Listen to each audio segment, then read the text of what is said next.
හරි. එහෙනම් ළමයි පටන් ගමු වැඩේ. මේ ඔක්කොම තියෙන ළමයි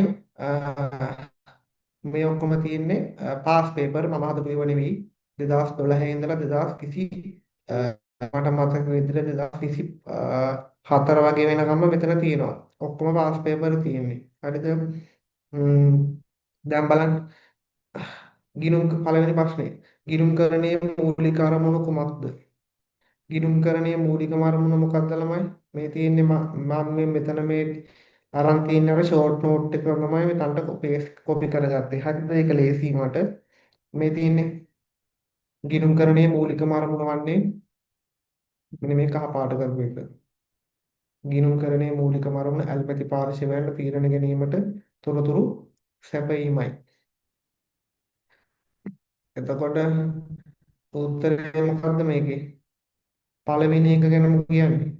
පළවෙනි එකත් ළමයි පළවෙනි එකත් හරි වැරදි නෑ. දැන් විභාගෙදී අහන්නේ මූලිකම අරමුණනේ. දැන් තේරෙන්නේ නැති මම මේකයි එහෙම කිව්වේ කියලා කලින්. විභාගෙදී අහන්නේ මූලිකම අරමුණ. එතකොට මේ තවත් අරමුණු තියෙනවා මේ ගිණුම්කරණයේ වෙනත් අරමුණු තියෙනවා. ව්‍යාපාරේ කාර්ය සාධනය මයින්ඩ් ඕනේ මූල්‍ය තත්ත්වය දැනගන්න ඕනේ නීතිමය අවශ්‍යතා සපුරාලීමට බදු කණනයට කේකේවා තියෙනවා. හැබැයි මූලිකම අරමුණ වෙන්නේ මෙන්න මේක. ඇල්මති පාර්ශවයට තීරණ ගැනීම සඳහා තොරතුරු සැපයීම. එතකොට පළවෙනි එක වැරදි නැහැ. හැබැයි මූලිකම අරමුණ නෙවෙයි. ඒක නිසා ඒක උත්තරයකට ගන්න බෑ. එතකොට මෙන්න මේකත් අපිට මූලිකම අරමුණ විදියට ගන්න බෑ. දෙවෙනි එක. තුන්වෙනි එක ගැන මොකද කියන්නේ? තුන්වෙනි එකත් බෑ නේද? මූලිකම අරමුණ එහෙම එකක් නෑ. හතරක් ගන්න බෑ. උත්තරේ මොකද්ද? ආයතනයක් පිළිබඳව තොරතුරු භාවිතා කරන තීරණ ගැනීම සඳහා තොරතුරු සැපයීමයි. උත්තරේ 5. මම ඒකට ඉරක් ගහනවා. යටින් ඊ ගහපු එක තමයි උත්තරේ.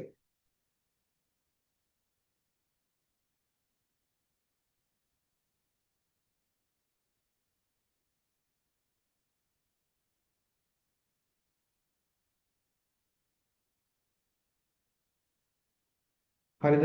එතකොට ඔන්න ඔක තමයි පළවෙනි එකට උත්තරේ වෙන්න ඕනේ. එතකොට මේ 1 2 3 4යි 1 2 3 කියන එක වැරදි නෑ. හැබැයි මූලිකම අරමුණ නෙවෙයි. හරිනේ? එහෙනම් පළවෙනි එකට උත්තරේ පස්වෙනි එක. හරි. ඊට පස්සේ දෙවෙනි එක පාත සඳහන් අංගයන්ට අදාළව මූල්‍ය ගිණුම්කරණය සහ කළමනාකරණ ගිණුම්කරණය අතර වෙනස වෙනස මේ තියෙන ළමයි මගේ ෂෝට් නෝට් එකේ මම මේක කොපි කරගත්තා. ඔයාලට ලේසි වෙන්න මේක දිහා උත්තර බලන්න දාන්න තියෙන්නේ. තොරතුරු භාවිතා කරන්න මේ තියෙන්නේ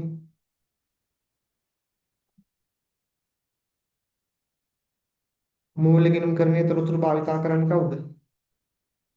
අභ්‍යන්තර හා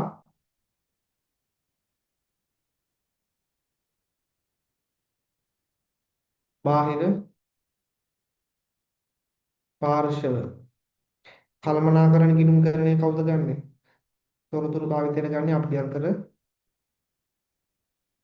පාර්ශව.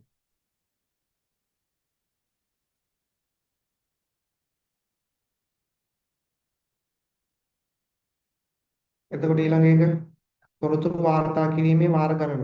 මෙන්න මේක ඔය තියෙන්නේ. ඕන්න මෙතනින් වරහන් ඇතුළේ ලියා ගන්න වාර ගණන කියන වචනේත් හරියන් තොරතුරු වාර්තා කිරීමේ වාර ගණන. මූල්‍ය ගිණුම්කරණයේ නිශ්චිත කාලච්ඡේදයකට වරක්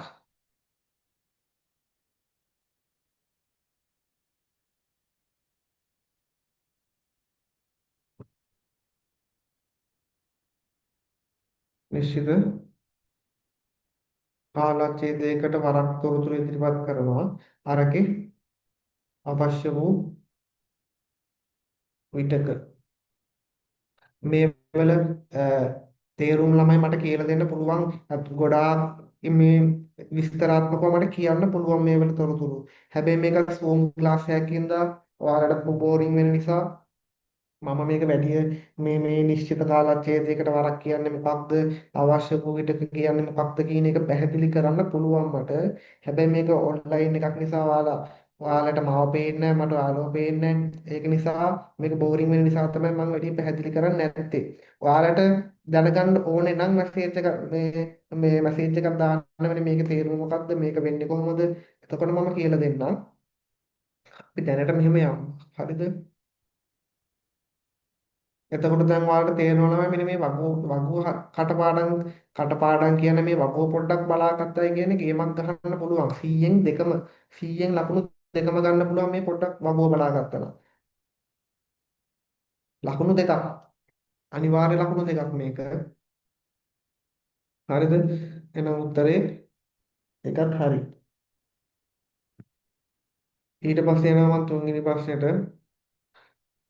තුන්වෙනි ප්‍රශ්නේ කියවන්න ඔයාලට පුළුවන් ළමයි උත්තර මේ කමෙන්ට් එකක් දාන්න හරිද මම බලනවා පහත දැක්කෙන කුමන ප්‍රකාශයෙන් ආයතනයක අහන්නේ ළමයි මොන ගිණුම්කරණය ගැනද අහන්නේ මේ අහලා තියෙන විභාගෙදී මේ 2014 මට මතක විදියට 2014 නැත්නම් 13 පේපර් එක පහත දැක්කෙන කුමන ප්‍රකාශයෙන් ආයතනයක අහන්නේ ගිණුම්කරණයෙන්ද මූල්‍ය ගිණුම්කරණයෙන්ද කළමනාකරණ ගිණුම්කරණයෙන්ද ඒ කියන්නේ දැන් මෙන්න මෙතන මම කියන්නේ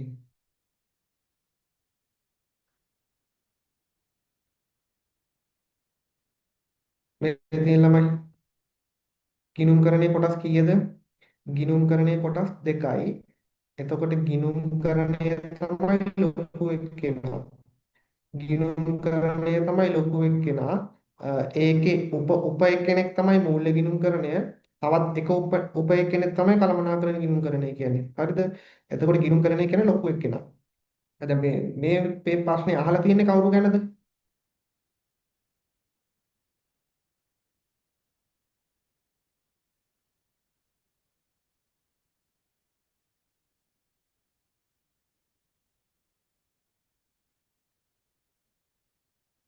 මේ ප්‍රශ්නේ අහලා තියෙන්නේ කවුරු ගැනද?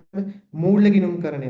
මූල්‍ය ගිණුම්කරණය කාර්යභාරය වඩාත් හොඳින්. එහෙනම් ළමයි මෙන්න මේ ටික තමයි ඔයාලා බලා ගන්න ඕනේ. මෙන්න මූල්‍ය ගිණුම්කරණය කියන්නේ මේකනේ. මෙන්න මේක තමයි මෙතනින් තමයි යහන්නේ. එතකොට මේක බල දිහා බලන්න එපා. කළමනාකරණය කියන එක දිහා බලන්නත් එපා. හරිනේ. එහෙනම් පොඩ්ඩක් බලමු උත්තරේ මොකක්ද කියලා. කාර්යභාරය වඩාත් හොඳින්. වඩාත් හොඳින් කියන්නේ අර හොඳ මේක. එය ආයතනයක ගනුදෙනු ගිණුම් පොත්වල වාර්තා කරයි. මේක වැරදි නෑ. හැබැයි හොඳම උත්තරේ නෙවෙයි.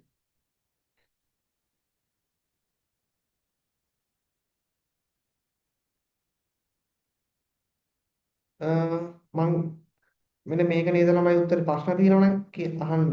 මෙන්න මේක නේද උත්තරේ. මම මේ පස්වෙනි එක නේද මේ බලන්න. ආයතනයක් පිළිබඳ ඇල්මක් දක්වන බාහිර පාර්ශවයන්ට සහ කළමනාකරුවන්ට තීරණ ගැනීමට තොරතුරු සැපීම. මේ තියෙන ළමයි. මෙන්න මේ තියෙන මෙතන. දැන් මං රතු පාට කරපු එක දිහා බලන්න. දැක්කද? ඒක පාට කහ පාට. මම මේ පාට අයින් කරපු එක බලන්න. දැන් මේ රතු පාට වෙලා තියෙන්නේ. ඒක නේද උත්තරේ. මූලික කරණය අභ්‍යන්තර පාර්ශවයන්ට දෙනවා බාහිර පාර්ශවයන්ට දෙනවා. හරිද? එතකොට මේ කෙනෙක්ට හිතෙන්න පුළුවන් උත්තරේ දෙකයි කියලා. මෙන්න මේ දෙක. ඇයි ආයතනයක ගනුදෙනු මූල්‍ය තොරතුරු වලට පරිවර්තනය කරයි. දැන් මෙතන මූල්‍ය තොරතුරු කියන එකක් තියෙනව නේද? මෙන්න මෙතන මේ දෙවෙනි රතු පාට කරේ මේ මෙතන එතකොට ඒකත් උත්තරේ හරි කියලා මේ කෙනෙක්ට හිතෙන්න පුළුවන්. හැබැයි ළමයි විභාගෙදී අහන්නේ මෙන්න මෙතන වඩාත් හොඳින් විස්තර කරන ප්‍රකාශය. වඩාත්ම හොඳ එක. මම පටන් ගන්නදිම කිව්වා ගිණුම්කරණයේ මූලිකම අරමුණ මොකක්ද? මූලිකම අරමුණ ඇල්මැදි පාර්ශවයන්ට තීරණ ගැනීමට තොරතුරු සැපයීම.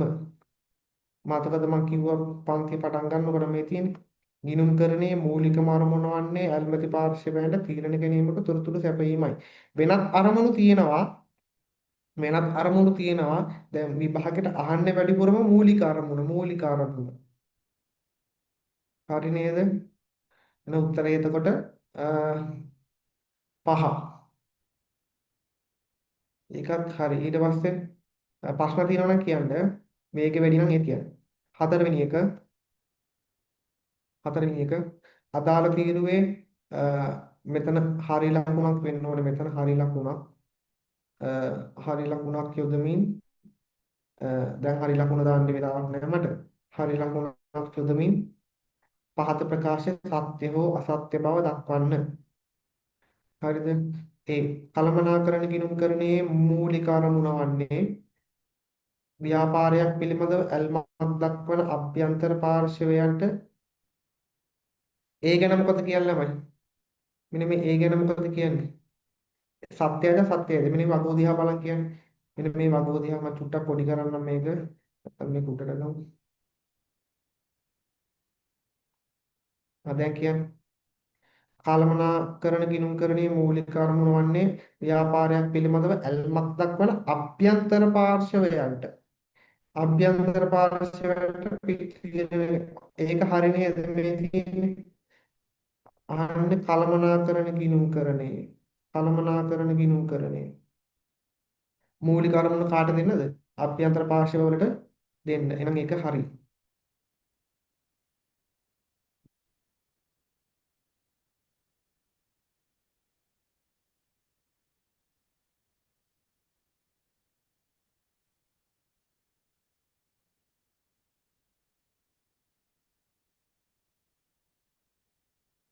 හරි නේද? එතකොට මේක සත්‍යයි. තමයි තේරෙන්නේ නැත්නම් කියන්න right. මේක සත්‍යයි.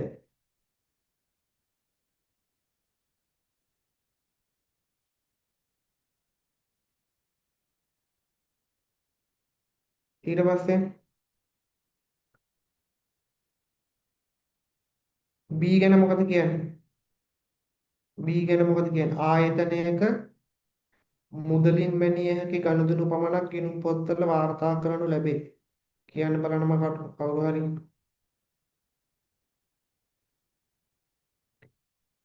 දන්නේ කෙනෙක් ආයතනයක මුදලින් මැනිය හැකි ගනුදෙනු පමණක් ගිණුම් පොත්වල ඇතුළත් කරනු ලැබේ.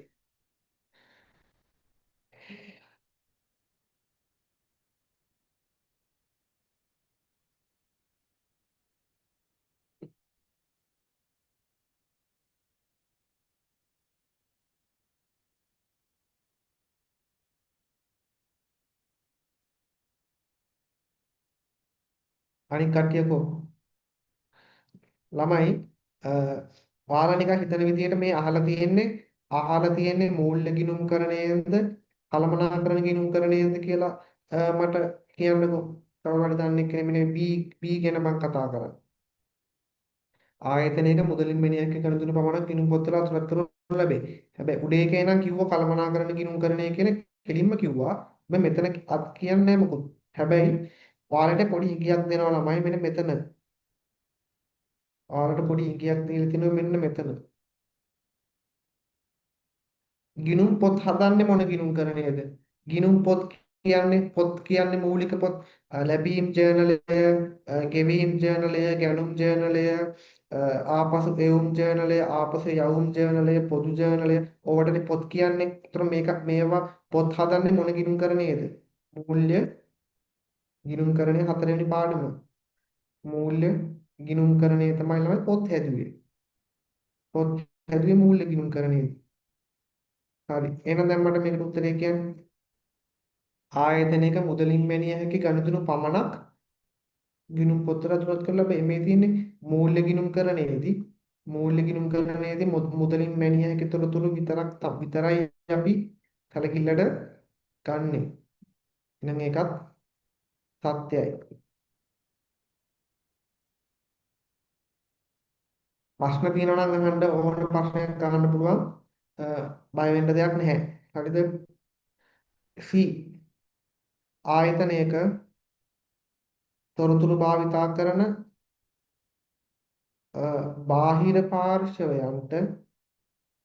බාහිර පාර්ශවයන්ට තීරණ ගැනීම සඳහා විශේෂිත පරමාර්ථ මූල්‍ය ප්‍රකාශන සපයනු ලැබේ.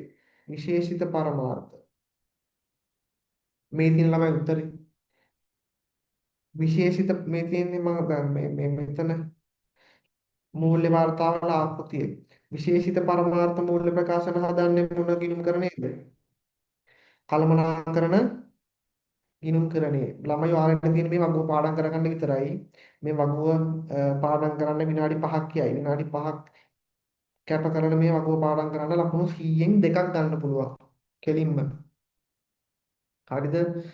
100න් දෙකක්. පළවෙනි A level විභාගෙදී පළවෙනි ප්‍රශ්න 50යිනේ. ප්‍රශ්න 50න් පළවෙනි ප්‍රශ්නේ 31 වෙනි ප්‍රශ්නේ. කෙලින්ම ගෙඩි පිටින් මේ ප්‍රශ්නේ තමයි අහන්නේ. හරි නේද? පළවෙනි ප්‍රශ්නේ 31 වෙනි ප්‍රශ්නේ. ලකුණු දෙකක්. හරි ළමයි ආයතනයක තොරතුරු භාවිතා කරන බාහිර පාර්ශවයන් විශේෂ මට කියන්න බලන්න දැන් මම අනේ ගියා දුන්න උත්තරේ සත්‍යයද අසත්‍යයද විශේෂිත පරමාර්ථ මූල්‍ය ප්‍රකාශන හදන්නේ මොන ගිණුම්කරණයද දැන් කළමනාකරන ගිණුම්කරණයේදී හරි ඉතින් ළමයි කළමනාකරන ගිණුම්කරණයේ බාහිර පාර්ශවයන්ට තොරතුරු දෙන්නේ නැහෙනි කාට විතරද දෙන්නේ මේ තියෙන මම මේ රවුම් කරලා කළමනාකරන ගිණුම්කරණේ කාට විතරද තොරතුරු දෙන්නේ අභ්‍යන්තර පාර්ශවයන්ට විතරයි. එහෙනම් ඒක අසත්‍යයි.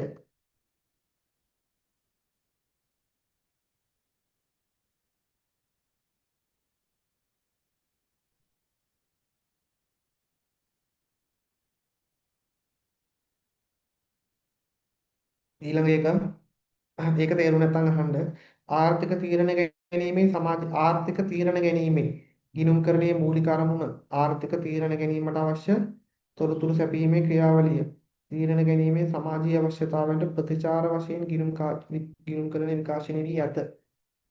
මොකද කියන්නේ? ගිණුම්කරණයේ තියෙන්නේ ඇල්මති පාර්ශවයන්ට ආර්ථික තීරණ ගන්න තමයි.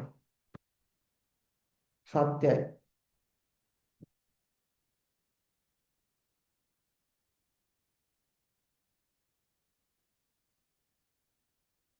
සත්‍යයි.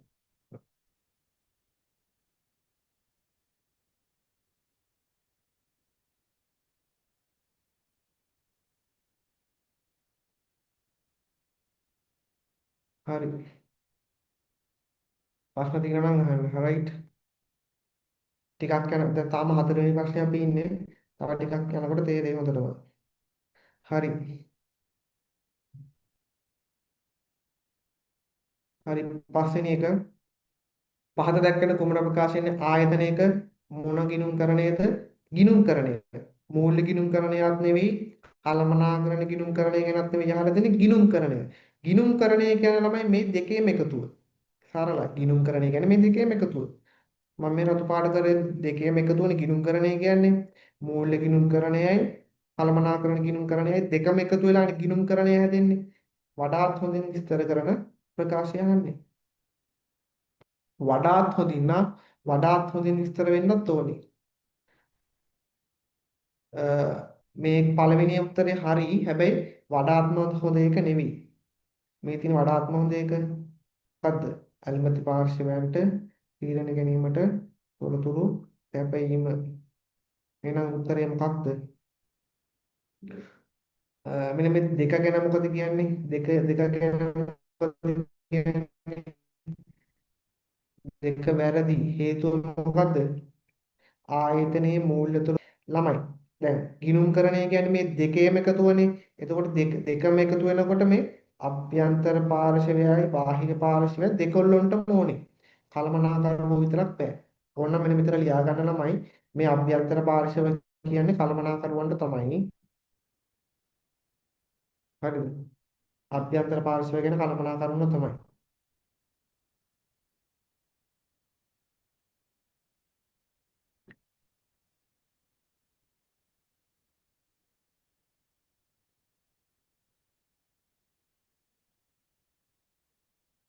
හරිද? එතකොට දෙක ගන්න බෑ. උත්තරේ මොකක්ද එහෙනම්? මෙන්න මේ හතරවෙනි එක තමයි උත්තරේ. ඇයි ආයතනයේ තොරතුරේ ඇල්මක් දක්වන පාර්ශවයන්. අල්මක් දක්වන පාර්ශවය කිව්වට පස්සේ ඒක ඇතුලේ අභ්‍යන්තර පාර්ශවයක් තියෙනවා, බාහිර පාර්ශව දෙකම ඉන්නවා. උත්තරේ 4.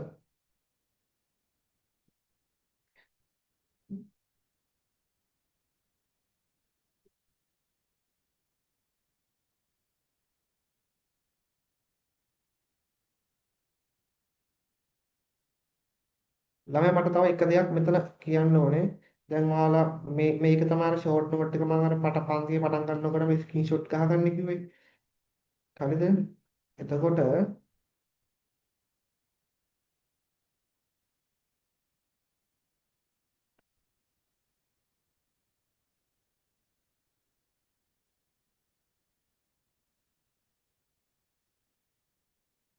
මේ පන්තිය පටන් ගන්නකොට මම මේ ෂෝට් නෝට් ගහගන්න කිව්වේ මෙන්න මෙතන දැන් අලුත අපිට අහුවෙච්ච කොට දාගමු. අභ්‍යන්තර පාර්ශව කිව්වත් හරි, කළමනාකරුවෝ කිව්වත් හරි. කළමනාකරුවන්ට කිව්වත් හරි. විභාගෙ දියෝ දෙකෙන් එකක් තමයි දෙන්නේ. වචන දෙකකින්. එතකොට මෙන්න මෙතන තොරතුරු වාර්තා කිරීමේ වාර්තා කරන කාලය කියන එකට තව එකක් අහු වුණා. මොකද්ද? වාර ගණනේ. වාර ගණන. වාර ගණන.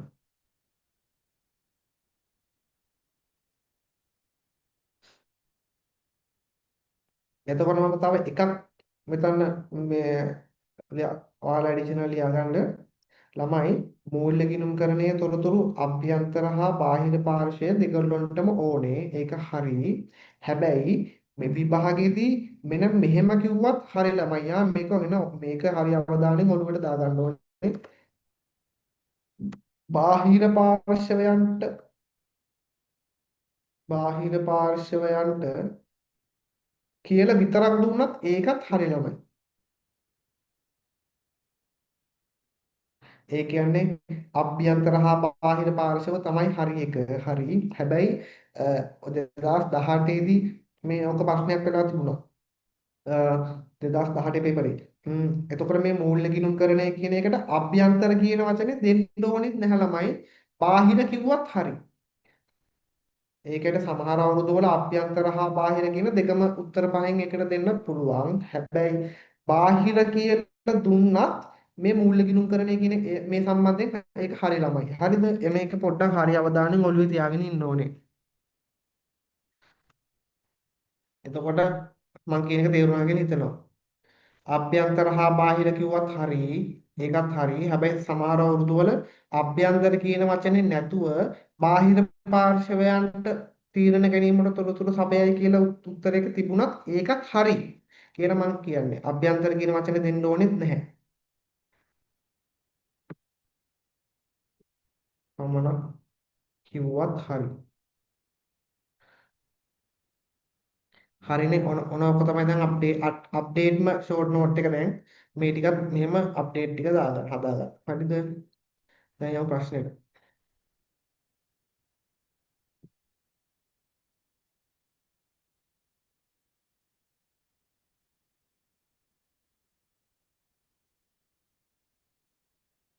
දැන් හරිනේ අපි අරකට උත්තරේ ගත්තා. 6 වෙනි එක මූල්‍ය ගිණුම්කරණය හා කළමනාකරණ ගිණුම්කරණය අතර වෙනස්කම්. පහත කරුණු මත සඳහන් කරන්න. මේ තියෙන්නේ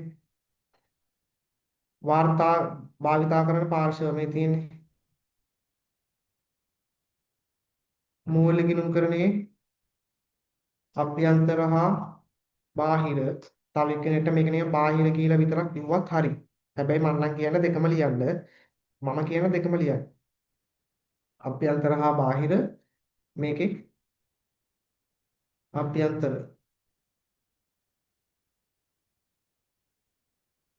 ඊට පස්සේ පිළියෙල කිරීමේ වාර ගණන මෙන්න මෙතන නේද? වාර ගණනකට වාර ගණන එන්න ඕනේනේ. අප්ඩේට් කරන්නේ අපි.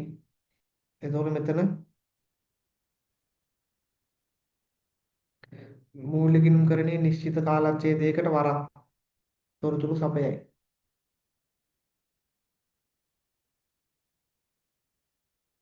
කට වරක් තොරතුරු සපයයි. කළමනාකරණයේ ගිණුම්කරණයේ අවශ්‍ය වූ පිටක තොරතුරු සපයයි. දැන් බලන්න ළමයි මම දැන් ප්‍රශ්න පහක් කරා මේ 6 වෙනි ප්‍රශ්නේ මේ ප්‍රශ්න 6ටම මෙන්න මේ වගුව කටපාඩම් කරගෙන හරි කොහොම හරි කරගෙන හිටියනම් ගේමක් ගන්න පුළුවන් නේද? ඒකින්ද මේ ලකුණු දෙකම ගන්න පුළුවන් මේ වගුව හරියට බලාගත්තොත්.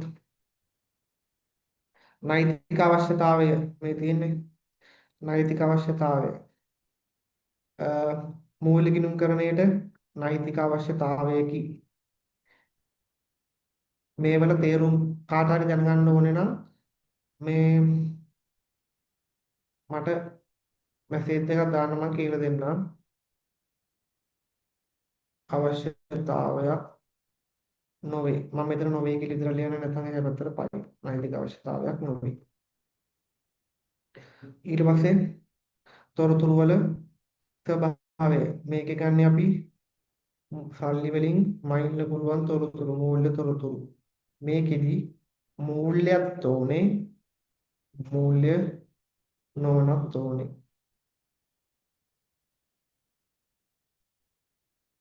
හරි නේද? ඒකත් හරි. ළමයි ප්‍රශ්න තියෙනවා නම් අහන්න මේ මේ මයික් එක ඔන් කරලා අහුවත් කමක් නැහැ. මේ chat එකට මැසේජ් එකක් දාන්නකෝ. මේ ප්‍රශ්න තියාගෙන යන්න බෑ. ඉස්සරහට. හරිද? මම මේවා මේ ඩීටේල් සාකච්ඡා කරන්න බෑ. මේ මොකද බෝරින් එනවා මේක Zoom පන්තියක් ඉඳලා ඔන්ලයින් පන්තියක් ඉඳලා. හරි. ඊළඟ එක 7 වෙනි එක මේකක්වත් මම හදපු ඒවා නෙමෙයි මේ පාස් පේපර්. පහත දැක්කන කුමන ප්‍රකාශනයේ ආයතනයක මුණ ගිණුම්කරණයද? මූල්‍ය ගිණුම්කරණයේ මූලික කාර්ය භාරය. එහෙනම් මෙන්න මේ ටික බලාගෙන උත්තර දෙන්න පුළුවන්. මෙන්න මේ ටික බලාගෙන උත්තර දෙන්න පුළුවන්. වෙන මොකුත් දිහා බලන්න එපා. මේ ටික දිහා බලාගෙන උත්තර දෙන්න. දැන් කවුරු හරි මට දාන්න බලන්න මැසේජ් එකක් උත්තරේ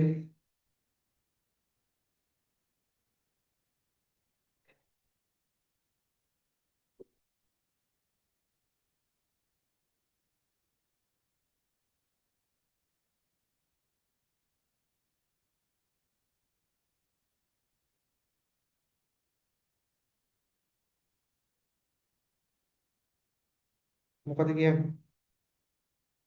දැන් පළවෙනි එක වැරදි කියලා දන්නවා. කළමනා දෙක කළමනාකරුවන්ගේ භාවිතය සඳහා විශේෂිත පරමාර්ථ. ළමයි විශේෂිත පරමාර්ථ මූල්‍ය ප්‍රකාශන හදන්නේ මොන ගිණුම් කරන්නේද? මෙන්න මෙයා මූල්‍ය ගිණුම් කරන්නේ නේ කළමනාකරණ ගිණුම් කරන්නේ හදන්නේ. අහන්නේ මූල්‍ය ගිණුම් කරන්නේ ගැන ඒකින්ද දෙවෙනි එක උත්තරයකට ගන්නත් බෑ. දෙකත් වැරදි. උත්තරේ 3 නේද ළමයි? මේ තියෙන්නේ ආයතනයක් පිළිබඳ ඇල්මක් දක්වන පාර්ශවයන් ඇල්මක් දක්වන පාර්ශවයන් කිව්වොත් ළමයි මේ අභ්‍යන්තර පාර්ශවයත් අයිති බාහිර පාර්ශවයත් අයිති. එතනත් හරි. ඊට පස්සේ පොදු පරමාර්ථ මූල්‍ය වර්තාව පිළියෙල කරයි. පොදු පරමාර්ථ මේ තියෙන්නේ මූල්‍ය ගිණුම්කරණය හදන්නේ මොන පරමාර්ථද? පොදු පරමාර්ථ. එතකොට මේ පොදු පරමාර්ථ මූල්‍ය ප්‍රකාශන කියන්නේ මොනවද? විශේෂිත පරමාර්ථ මූල්‍ය ප්‍රකාශන කියන්නේ මොනවද කියලා මට විස්තරාත්මකව කියන්න පුළුවන්. දැනගන්න ඕන නම් මැසේජ් එකක් දාන්න. නැත්නම් මම මේ විදිහට කරගෙන යනවා. නැත්නම් මම පන්තියට ආවට පස්සේ අහන්න මේ මොකද්ද කියලා මම එතකොට කියලා දෙන්නම්. හරි නේද? උත්තරේ හරි නමිදු හරි 12 දාලා තිබ්බා.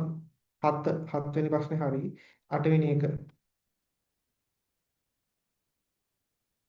ආයතනයක අහන්නේ කොතනින්ද? කළමනාකරණ ගිණුම්කරණයේ කාර්යභාරය.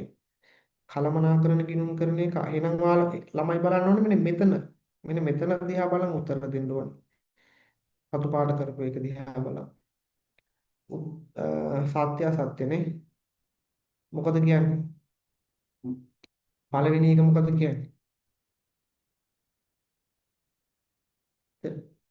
සත්‍යයි. පළවෙනි එක සත්‍යයි. ඒ ආයතනික කළමනාකරුවන්ට තීරණ ගැනීම සඳහා තොරතුරු සපයයි. දෙවෙනි එක එය ආයතනයක් පිළිබඳ අතීත සහ අනාගත මේ තියෙන්නේ අතීත හා පුරෝකතන කියන අනාගත කියන අදහසක් තමයි. එහෙනම් ඒකත් සත්‍යයි. ඒකත් සත්‍යයි. එය ගිණුම් කරන ප්‍රමිත මගින් නියම කරන ලද තොරතුරු සපයයි. තමයි ගිණුම් කරන ප්‍රමිත ඕනේ නෑ. ප්‍රමිත ඕනේ මොන ගිණුම් කරන්නේටද? ගිණුම් කරන ප්‍රමිත ඕනේ මූල්‍ය ගිණුම් කරන්නේට මේ තියෙන්නේ කළමනාකරණ ගිණුම් කරන්නේට ප්‍රමිත භාවිතා නොකරයි. එහෙනම් මේක අසත්‍යයි. කළමනාකරණ ගිණුම් කරන්නේට ප්‍රමිත ඕනේ නෑ.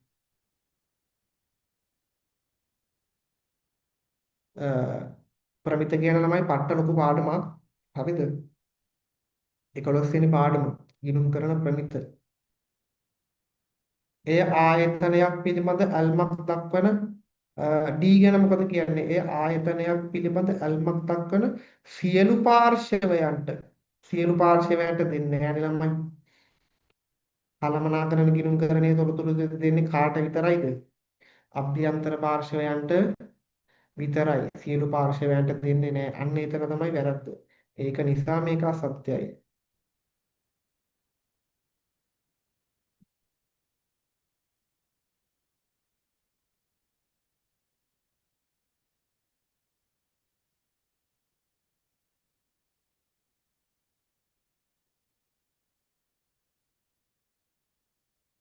හරි නේද? මේක හරියන්නේ පස්සට තියෙනවා.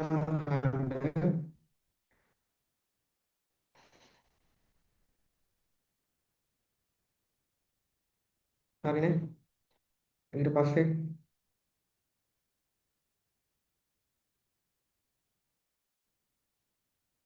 පහත කුමන ප්‍රකාශයෙන් ආයතනයක ගිණුම්කරණයේ ප්‍රධාන අරමුණ ගිණුම්කරණය අහලා තියෙන්නේ මූල්‍ය ගිණුම්කරණයෙන්ද කළමනාකරණ ගිණුම්කරණයෙන්ද ගිණුම්කරණයෙන්ද ගිණුම්කරණය කියන ළමයි මේ දෙකේම එකතුව ගිණුම්කරණය කියන්නේ මේ දෙකේම එකතුව එතකොට ආලෝත්තරේ ලියනකොට මේ දෙකම සම්බන්ධ කරගන්න ඕනේ මම කියන එක පැහැදිලි කියලා හිතනවා මේ දෙකේම එකතුව තමයි ගිණුම්කරණය කියන්නේ එතකොට මේ දෙකම අදාළ කරගන්න ඕනේ උත්තරේ දෙනකොට උත්තරේ මං කෙලින්ම උත්තරේ කියන්න ආයතනය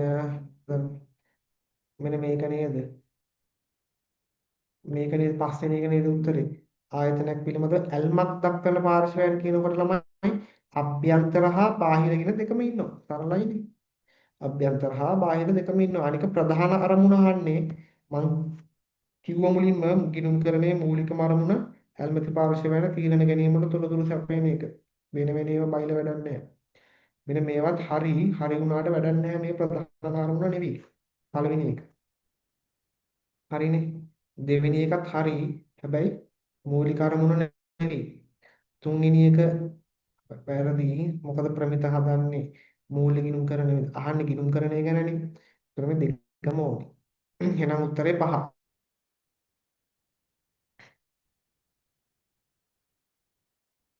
හරි නේද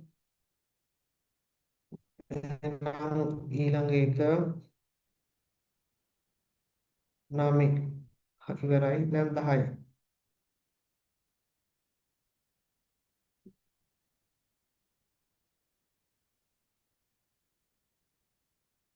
අහන්නේ ආයතනයක මූල්‍ය ගිණුම් කරනෙහි මූලික අරමුණ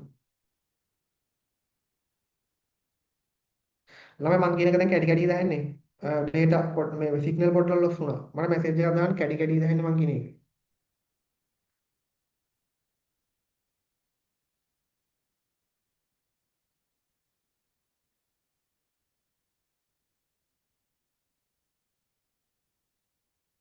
හරි ආයතනයක මූල්‍ය ගිණුම් කරනෙහි මූලික අරමුණ වන්නේ උත්තරේ මොකද්ද ළමයි 10 වෙනි ප්‍රශ්නේ උත්තරේ මූල්‍ය ගිණුම් කරන එහෙනම් මෙන්න මෙයාව තමයි සම්බන්ධ කරගන්න ඕන උත්තරේ ලියනකොට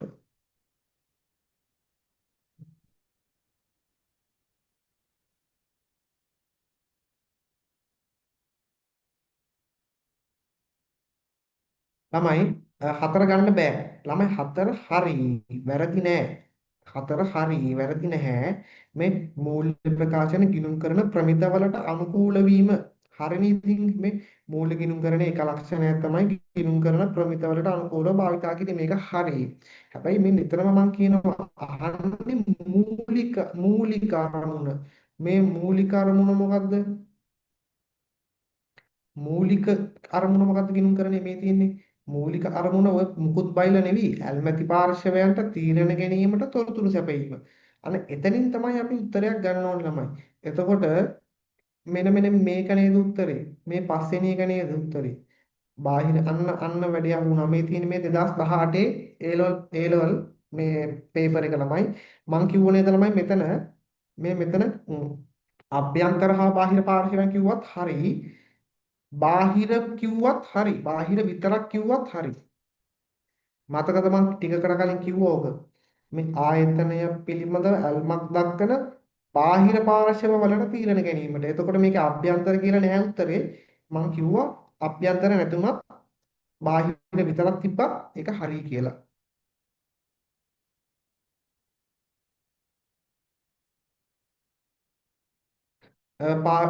පස්වෙනි එක බාහිර විතරයි ඉන්නේ. ඔව්. දුර්ලහර එතකොට මම හිතන්නේ හිටිය පන්ති නේද? ටිකට කලින් දාවේ ජොයින් උනේ. මං කිව්වා පන්තිය මම ටිකක් කරගෙන යනකොට මං කිව්වා ළමයි ඔය කතන්දරේ.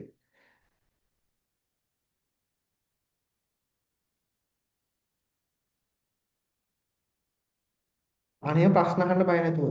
මේ තියෙන්නේ මම මේ දෙන අපේ ෂෝට් නෝට් එක විභාග මේක දින ආය මතක් කරන්න බෑ. මූල්‍ය ගිණුම්කරණය තොරතුරු භාවිතයට ගන්නා පාර්ශව අභ්‍යන්තර හා බාහිර පාර්ශව ඒක තමයි හරි උත්තරේ. ඒක ප්‍රශ්නයක් නෑ. හැබැයි ළමයි මේක අභ්‍යන්තර කියන වචනේ නැතුව මෙන්න මෙහෙම තිබ්බත් හරි. මෙන්න මෙහෙම තිබ්බත් හරි. බාහිර පාර්ශවයන්ට තොරතුරු සැපීම කිව්වත් හරි. ඒක තමයි මම කිව්වේ. හරි නේද? ඔය ප්‍රශ්නේ ළමයි ඔය ප්‍රශ්නේ ආවේ 2018 දී විතරයි. ඕන්න මම පෙන්නන්නම් වෙන හැම ප්‍රශ්නයකම තිබ්බ නේද අභ්‍යන්තර බාහිර දෙකම. මේ වෙන අපි දැන් කරපු හැම ප්‍රශ්නයකම ඔය මේ අභ්‍යන්තර බාහිර දෙකම එකතු වෙලා තිබ්බා. මම ඕනම් පෙන්නන්නම්. මේ තියෙන්නේ 7 වෙනි ප්‍රශ්නේ. මූල්‍ය ගිණුම්කරණයේ මූලික කාර්යභාරය. මෙතන ආයතනයක් පිළිබඳව ඇල්මක් දක්වන පාර්ශවයන්. මෙතන ඇල්මක් දක්වන පාර්ශවයන් කියනකොට අභ්‍යන්තරක් තියෙනවා බාහිරක් තියෙනවා. එතකොට තව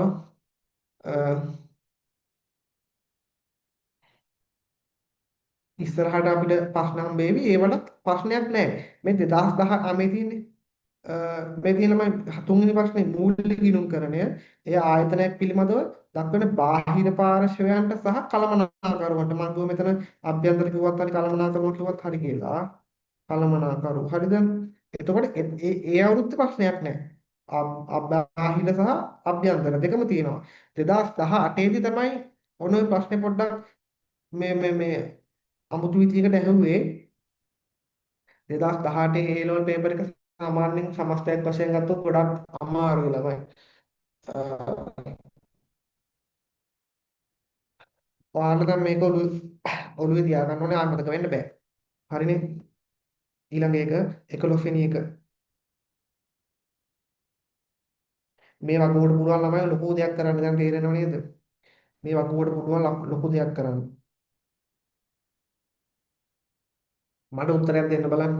11 වෙනි එකට හොඳට කල්පනා කරලා මේ වගුව තියෙනවා බලාගෙන උත්තරයක් දෙන්න.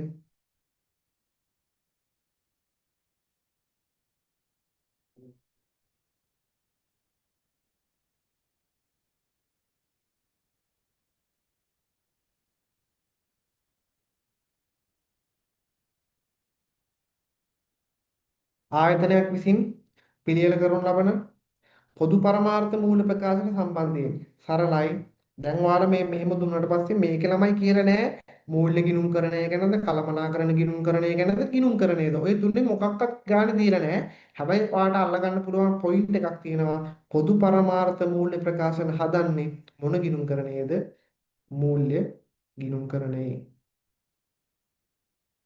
මේ තියෙන්නේ පොදු පරමාර්ථ මූල්‍ය ප්‍රකාශන පිළියෙල කරයි. එතකොට මෙතන ඔයා අල්ලගන්න මෙයා නොකිය විභාගෙදි නොකිය කියන්නේ මොකක්ද කියන එක ඔයා පොඩ්ඩක් අල්ලගන්න ඕනේ. තේරුණා නේද? ඒතර පොදු පරමාර්ථ මූල්‍ය ප්‍රකාශන හදන්නේ මූල්‍ය ගිණුම්කරණය. එහෙනම් ඔයා උත්තර දෙන්න ඕනේ මූල්‍ය ගිණුම්කරණය දිහා බලාගෙන.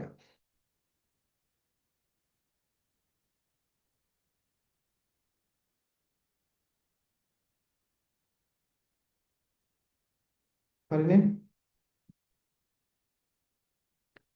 එහෙනම් පළවෙනි එක ගැන මොකද කියන්නේ? ආයතනයක ප්‍රධාන වශයෙන් අතීත මූල්‍ය තොරතුරු ස්ථපයයි. මොකද කියන්නේ? ඔව් නේද? මේ තියෙන්නේ අතීත කාලය. මේ තියෙන්නේ අතීත කාලය. ඒක හරි. ඒ හරි. බාහිර පාර්ශවයන් ඉල්ලූ පිටක මෙම ප්‍රකාශන පිළියෙල කරයි. B ගැන මොකද කියන්නේ?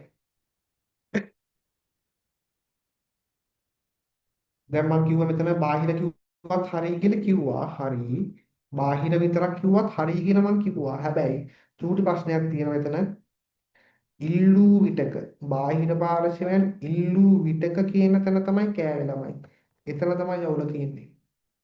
ළමයි මූල්‍ය ගිණුම් කරණයේදී මේ ඉල්ලන පාරට තොරතුරු දෙන්නේ නැහැ. කාලච්ඡේදයකට වරක් මේ තියෙන්නේ. නිශ්චිත කාලච්ඡේදයකට වරක් තොරතුරු දෙනවා අනිවාර්යෙන්ම. ඉල්ලන පාරට තොරතුරු දෙන්නේ නැහැ. තේරුණාද?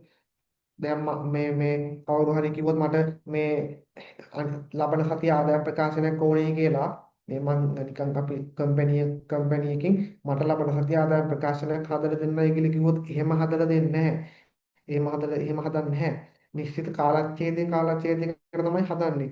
අපි මාසෙකට මාස 3කට පාරක් මාස 6කට පාරක් අවුරුද්දකට පාරක් එහෙම තමයි හදන්නේ ළමයි මූල්‍ය ගිණුම් කරන්නේ. මේ කළමනාකරණය ගිණුම් කරන්නේදී තමයි අවශ්‍ය වූ විටක. ඒ කියන්නේ දැන් මැනේජර් කෙනෙක් කවුරු හරි කිව්වොත් මට මේ මෙන්න මේක report එකක් අද ඕනේ අද ගෙදර යන්න කලින් ඕනේ වගේ එහෙම කිව්වොත් අනිවාර්යෙන් මේ ඉන්න කවුරු හරි හදලා එයාට ඒ report එක දෙන්න ඕනේ. හැබැයි ඒක කළමනාකරණ ගිණුම් කරන එක තමයි ඒක අදාළ වෙන්නේ. මූල්‍ය ගිණුම් කරන එකට ඒක බයිලා වැඩක් නැහැ. එහෙනම් මේ B එක වැරදි ප්‍රශ්නේ තියෙන්නේ මෙතන නෙවෙයි. බාහිර පාර්ශවයන් කියන එක නෙවෙයි ප්‍රශ්නේ. ඉල්ලූ විටක නෙවෙයි ළමයි මේක නිශ්චිත කාලච්ඡේදයකට වරක් හදන්නේ. එහෙනම් B වැරදි. T හරිනේ. ගිණුම් කරන ප්‍රමිත හා නෛතික අවශ්‍යතාවයන්ට අනුකූලව මේ ප්‍රකාශන පිළියෙල කරන්න බන්නේ තියෙන්නේ. ගිණුම් කරන ප්‍රමිතවලට අනුකූලව නෛතික අවශ්‍යතාවයන්ට අනුකූලව පිළියෙල කරනු ලබයි. එහෙනම් උත්තරේ මොකද්ද? මෙන්න මේක. AC ප්‍රශ්න තියෙනවා නම් අහන්න.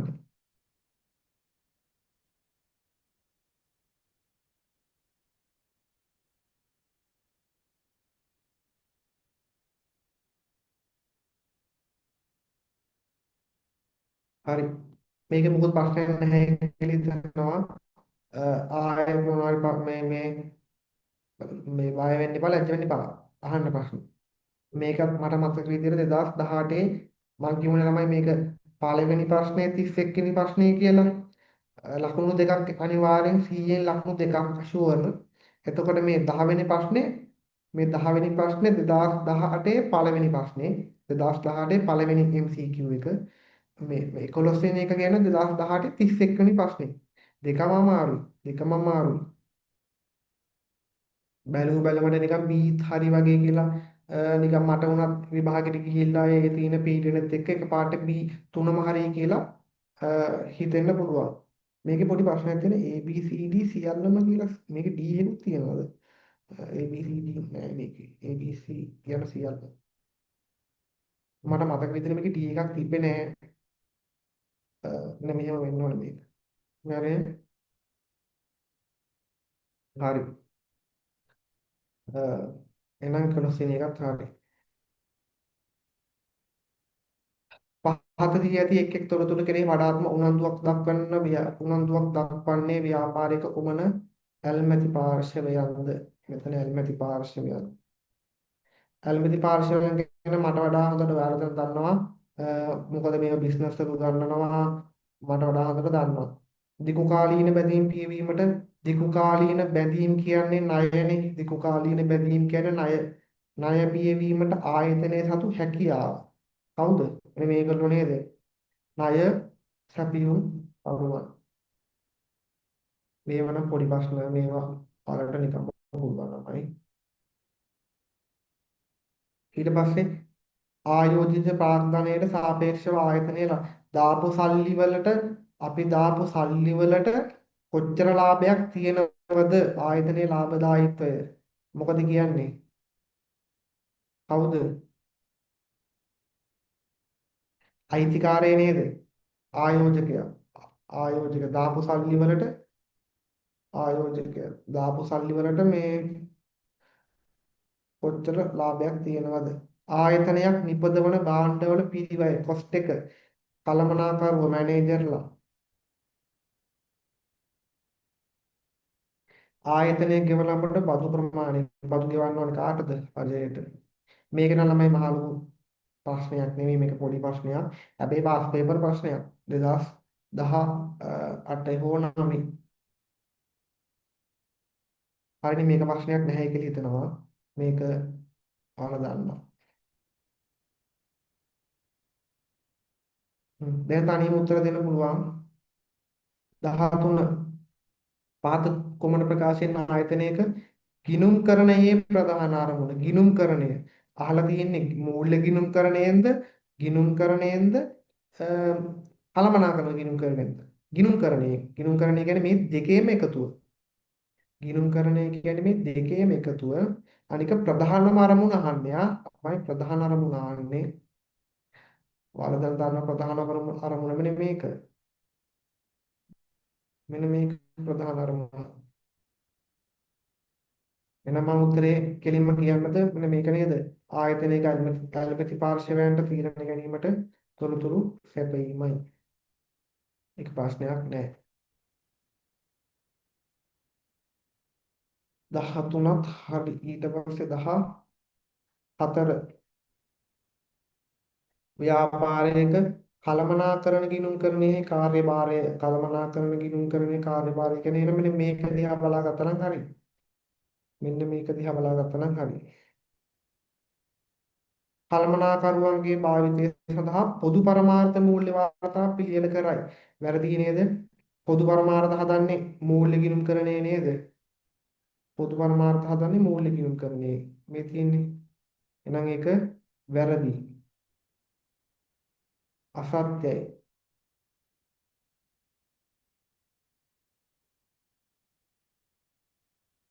ගිණුම් කරන ප්‍රමිතවලට අනුකූලව පිළියෙල කරනවද කළමනාකරණ ගිණුම්කරණය? නෑ නේද? එහෙනම් මේකත් අසත්‍යයි. මේ ටයිප් කරන එක හිතන්න එපා. අසත්‍යයි.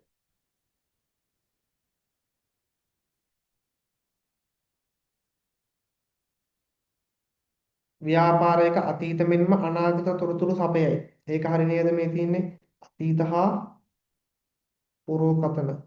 ඒක සත්‍යයි.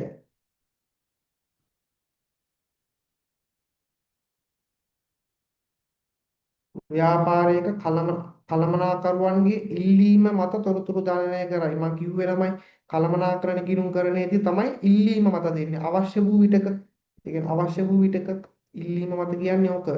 ඕන ඔය ඕවත් ඕනනම් ලියාගන්න මේ අවශ්‍ය වූ විටක කිව්වත් එකයි ඉල්ලීම මත කිව්වත් එකයි කියන්නේ. ඕක නිකන් පොඩ්ඩක් අදහසක් දාගන්න. මට දැන් කළමනාකරණ මැනේජ්මන්ට් එකවුන්ටිං වල මේ මට දැන් අද report එකක් ඕනේ කිව්වොත් අනිවාර්යෙන් ඒක දෙන්න බලාගෙන ඉන්න ඕනේ ළමයි මූල්‍ය ගිණුම්කරණයේදී. අපිට සතිය ඕනේ කිව්වොත් ඒක අනිවාර්යෙන් අපිට සතිය යාට දෙන්න සලස්සන්න ඕනේ. ඉල්ලීම අවශ්‍ය වූ විටක. දැන් ඕන නම් දැන් හදනවා. ඕන නැත්නම් හදන්නේ නැහැ. එහෙම එකක් තමයි කළමනාකරණ ගිණුම්කරණයේ තියෙන්නේ. හැබැයි මූල්‍ය ගිණුම්කරණේ එහෙම බෑ. ඉල්ලන පාරට මේව දෙන්න බැඳිලා නැහැ. ඒක නිශ්චිත කාලච්ඡේදයකට වරක් තමයි මූල්‍ය ගිණුම්කරණයේදී අපි තොරතුරු හදන්නේ.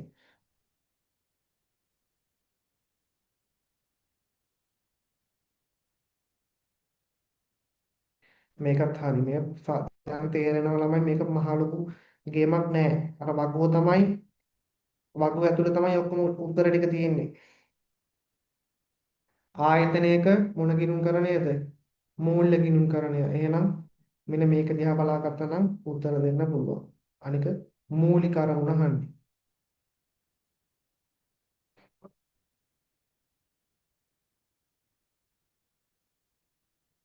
එක්කෙනෙක්ට හිතන්න පුළුවන් පළවෙනි එක හරියි කියලා. පළවෙනි එක හරි වැරදි නෑ මේ තියෙන මේ නෛතික අවශ්‍යතාවයන්ට අනුකූලව ගනුදෙනු සටහන කිරීම හරි. හැබැයි ළමයි මූලික අරමුණ නෙවෙයි මේ තියෙන මූලික අරමුණ. මූලික අරමුණ මොකද්ද ගිණුම් කරන්නේ? අල් දැන් ඒක මෙතන නැහැ. ඇල්මැති අර මං මෙතන ලියලා තිබ්බේ ඇල්මැති පාර්ශවයන්ට තීරණ ගැනීමට තොරතුරු සැපයීම. එහෙනම් උත්තරේ මේකත් හරි මේ දෙවෙනි එකත් හරි.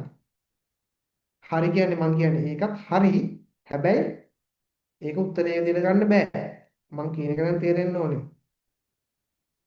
මේ මූලිකීකරණය ප්‍රමිතවලටත් හදනවා පොදු පරමාර්ථ මූල ප්‍රකාශනත් හදනවා. ඉතින් එතකොට පළවෙනි එකත් හරි දෙවෙනි එකත් හරි. හැබැයි ළමයි අහන්නේ මං ආයෙත් කියනවා මූලිකම අරමුණ. මූලිකම අරමුණ මොකද්ද? ඇල්මැති පාර්ශවයන්ට තීරණ ගැනීමට තොරතුරු සපයන එක. මේ තියෙන්නේ කිනුකරණීය මූලිකම අරමුණ ඇල්මැති පාර්ශවයන්ට තීරණ ගැනීමට තොරතුරු සපයන. මේ වෙනත් අරමුණු තියෙන්න පුළුවන්. මේ තියෙන්නේ අර පළවෙනි උත්තරේ තිබි මේක. නීතිමය අවශ්‍යතා සපුරාලීමට. ඒවා හරි. හැබැයි විභාගෙදි අහන දෙයට තමයි උත්තරය දෙන්න ඕනේ. එහෙනම් උත්තරේ මෙන්න මේ හතර. උත්තරේ හතර නේද? ඇල්මැති පාර්ශවයන්ට තීරණ ගැනීමට තොරතුරු සැපයීම. ඇල්මැති පාර්ශවයන් කියනකොට අභ්‍යන්තරක් තියෙනවා බාහිරක් තියෙනවා දෙකම ඉන්නවා. තේරුණාද?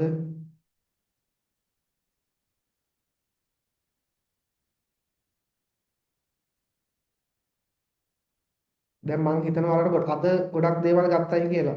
දැන් ළමයි දැන් හිතෙන්න ඕනේ මේ සමහර ඒවල උත්තර පහම හරි.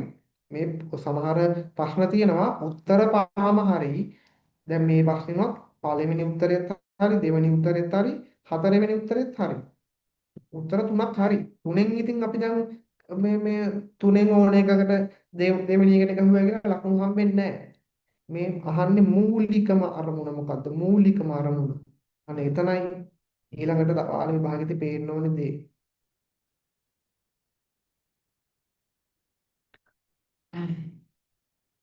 15 වෙනි එක හරි 16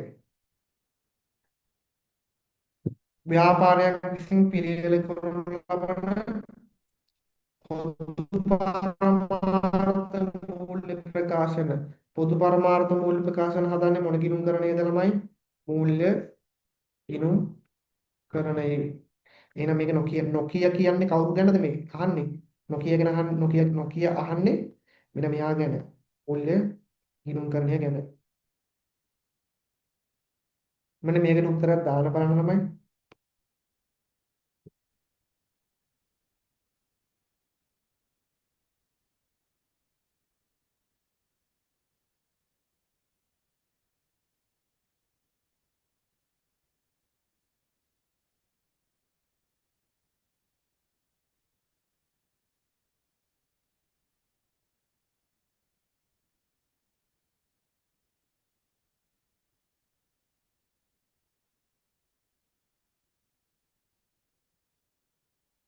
දාන්න බලන්න උත්තරයක්.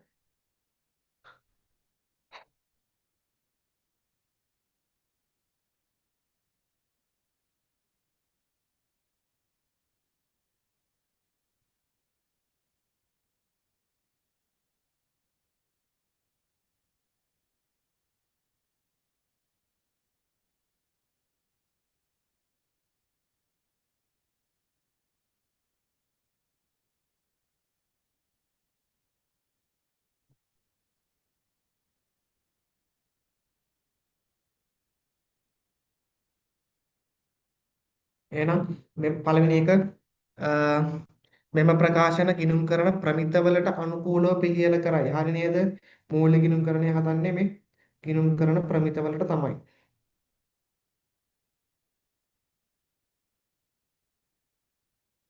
සත්‍යයි.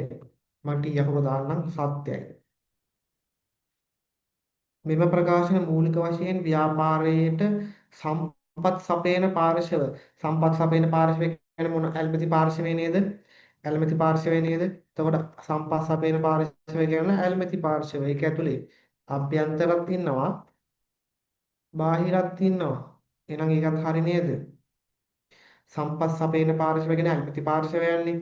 එතකොට ඇල්මැති පාර්ශවය කියන්නේ අභ්‍යන්තර පාර්ශවය හා බාහිර පාර්ශවය. එතකොට මේ තියෙන්නේ සමහර ප්‍රශ්නවල ළමයි කෙලින්ම නිකන් උත්තරේ මේ ප්‍රශ්න දෙන්නෙත් නෑ. අපි නිකන් තේරුම් ගන්න ඕනේ මෙයා කියන්නේ මේක තමයි කියලා. මොකද මේක සාමාන්‍ය පෙළ නෙවෙයිනේ මේක උසස් පෙළ. උසස් කියන්නේ ඒකේ පොඩි තේරුමක් තියෙන හින්දානේ මේකට උසස් පෙළ කියන්නේ. නැත්තම් මේක පහත් පහත් පෙළ හරි කියන්න බැරිය නේද? ඒක නිසා මේක මේ ලේසියට ගන්නත් එපා.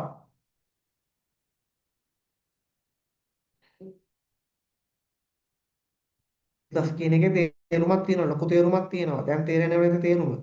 අද ගොඩක් දේවල් තේරුම් ගත්ත මේකේ. මෙම ප්‍රකාශන ව්‍යාපාරයේ අතීත කාලච්ඡේදයකට ඒකත් හරි මේ තියෙන්නේ අතීත කාලච්ඡේදය. ඒකත් සත්‍යයි. මෙම ප්‍රකාශන ව්‍යාපාරික ඓතිහාසික පිරිවැය මත පමණක් අන්න එතන තමයි යවුල තියෙන්නේ. ඉතින් මෙතන වැරදි. ඓතිහාසික පිරිවැය මත පමණක් කියන එක ඔයාලා ඉස්සරහට ඉගෙන ගන්නවා ගිණුම් කරන ප්‍රමිත කියන එකත් ගිණුම් 11 වෙනි පාඩමේ අනේ ඒකදී ඉගෙන ගන්නවා ඔයාලා මේක ළමයි අපිට පුළුවන් ඓතිහාසික පිරිවැයට විතරක් නෙවෙයි තව පුළුවන් LKAS 1 ඕනනම් දැන් මෙතන නෝට් එකක් වගේ දාගන්න LKAS එකේදී උගන්වනවා මම දැන් උත්තරේ කියන්නේ නැහැ උගන්වනවා ක්‍රම දෙකක් තියෙනවා ඒකත් ඕන මම කියන්න ඓතිහාසික වර්තමාන කියලා කරන්ට් කොස්ට් හිස්ටරි වර්තමානයේවත් ආය කොටස් තුනකට බෙදෙනවා සාධාරණ අගය ආය කොටස් තුනකට බෙදෙනවා සාධාරණ අගය අගය ප්‍රයෝජ්‍ය නොවම සෙට් එකක් තියෙනවා මේ LKS එකේ උගන්වනවා නැවත ආය කරගත හැකි අගය ප්‍රයෝජ්‍ය අගය හා නැවත ආය කරගත හැකි අගය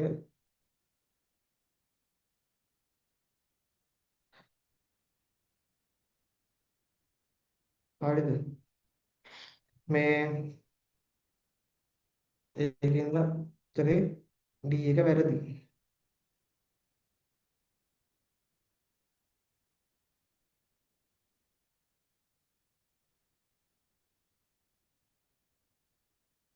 හරිනේ. ඒක වැඩි හිතන්න එපා. 11 වෙනි පාඩමට ආපු කාලෙක ඔයාලට නෙව ගන්නවා. හරිද?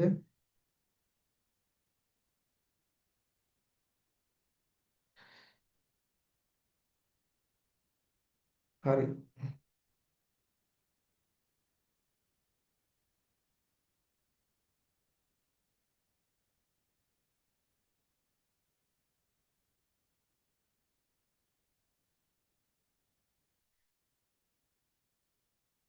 පහළ දැක්වෙන කුමන ප්‍රකාශ ආයතනික ගිණුම්කරණයේ මූලික ගිණුම්කරණය ගැන අහලා තියෙන්නේ. ගිණුම්කරණයේ මූලික පරමාර්ථය. එන උත්තරේ මේක නේද? වැඩි දැන් හිතන්න දෙයක් නැහැ. ගිණුම්කරණය කියන්නේ මේ දෙකේම එකතුව. මේ දෙකේම එකතුව. එහෙනම් උත්තරේ මෙන්න පහ කියලා තියෙනව නේද? පහ නේද උත්තරේ? ඇල්බති භාෂාවේ තියෙන මූල්‍ය හා මූල්‍ය නොවන තොරතුරු සැපයීම. ප්‍රශ්න තියෙනවා නම් අහන්න. හතරවෙනි එක වැරදි. හතරවෙනි එක වැරදි. එයි ප්‍රාර්ථනා සපයන පොදු පරමාර්ථ මූල ප්‍රකාශක. දැන් අහන්නේ කවුරු ගැනද? ගිණුම්කරණය ගැන. ගිණුම්කරණය කියනකොට පොදු පරමාර්ථත් ඕනේ විශේෂිත පරමාර්ථත් ඕනේ. එතකොට හතර වැරදි. කළමනාකරුන්ගේ භාවිතය සඳහා දැන් මේ කළමනාකරුන්ගේ භාවිතය සඳහා විතරද ඕනේ නෑ බාහිර පාර්ශවයන්ටත් ඕනේ ඒක නිසා වැරදි තර්ක කරන්න ඕනේ මේ වකෝ දිහා බලාගෙන ඕකට තර්කයක් ගන්න පුළුවන් පස්වෙනි එක ඇයි හරි වෙන්නේ අලිමති පාර්ශවයක් කියනකොට අභ්‍යන්තරයක් තියෙනවා බාහිරක් තියෙනවා ඒක හරි මේ දෙකටම අයිති එක හරි මූල්‍ය හා මූල්‍ය නොවන මේ තියෙන්නේ මූල්‍යයක් ඕනේ මූල්‍ය නොවනත් ඕනේ එතකොට මේ දෙකේම එකතුවෙන් තමයි ගිණුම් කරණය හැදෙන්නේ 18 තාටිකය තියෙන්නේ. ප්‍රශ්න 22යි තියෙන්නේ. ව්‍යාපාරික ගිණුම්කරණය සම්බන්ධයෙන් කුමන ප්‍රකාශය? ගිණුම්කරණය. එහෙනම් මේ දෙකම ඕනේ. මේ දෙකම දිහා බලාගෙන තමයි උත්තර දෙන්න ඕනේ. ලාභ අරමුණෙන් පවත්වාගෙන යන පළවෙනි එක පොඩ්ඩක් කොහොම තියන්න මම පැහැදිලි කරන්නම්. B බලන්න. පොදු පරමාර්ථ මූල්‍ය ප්‍රකාශන මූලික වශයෙන් ව්‍යාපාරික පොදු පරමාර්ථ මූල්‍ය ප්‍රකාශන අරමුදල් සපයන එක තොරතුරු අවශ්‍ය කරන පිළිවෙල කරනවා. මොකද B ගැන මොකද කියන්නේ? උත්තර ටිකක් දෙන්න බලන්න. වැරදුනාට කමක් නැහැ. ව්‍යාපාරයකට බලපාන පරිසර සාධක වල වෙනස් වීම වලට අනුව පරිසර සාධක වල හතරම චුට්ටක් හිතන්න ඕනේ. ව්‍යාපාරික කිනුම් කරන ක්‍රියාවලිය ආරම්භ කර දීන නිකම්ම පුළුවන් මම මේක හතරවෙනි පාඩමේදී උගන්වනවා සත්‍යයි. ගිනුම් කරන ක්‍රියාවලියේ පළවෙනි පියවර ගනුදෙනු හා සිද්ධි. සත්‍යයි. ඩී හරි අනිත් තුන ගැන මොකද කියන්නේ චුට්ටක් හිතන්න ඕනේ.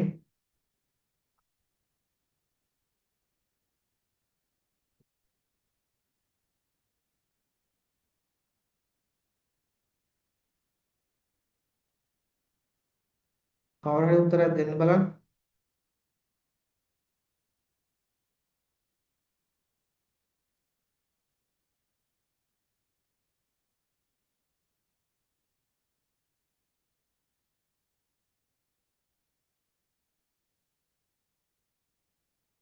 එක්කෙනෙක් උත්තර ටිකක් දීලා තිබුණා.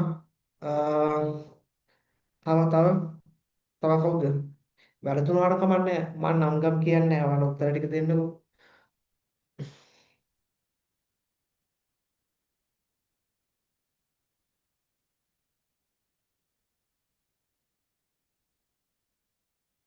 ඒ පොඩ්ඩක් කොහොමද කියන්න මම පැහැදිලි කරන්නම්. පොදු පරමාර්ථ මූල්‍ය ප්‍රකාශන මූලික වශයෙන් ව්‍යාපාරයක අරමුදල් සපයන්නන්ගේ මේ තියෙන්නේ පොදු පරමාර්ථ මූල්‍ය ප්‍රකාශන ව්‍යාපාරයක අරමුදල් සපයන්න කියන ඇල්මැති පාර්ශව. එතකොට ඒක හරි නේද ළමයි? පොදු මේ ගිණුම්කරණය සම්බන්ධයෙන් සත්‍ය පොදු පරමාර්ථ මූල්‍ය ප්‍රකාශන මූලික වශයෙන් අරමුදල්. ඒක සත්‍යයි. අ, පොදු පරමාර්ථ හැබැයි උතන චූටි ප්‍රශ්නයක් තියෙනවා.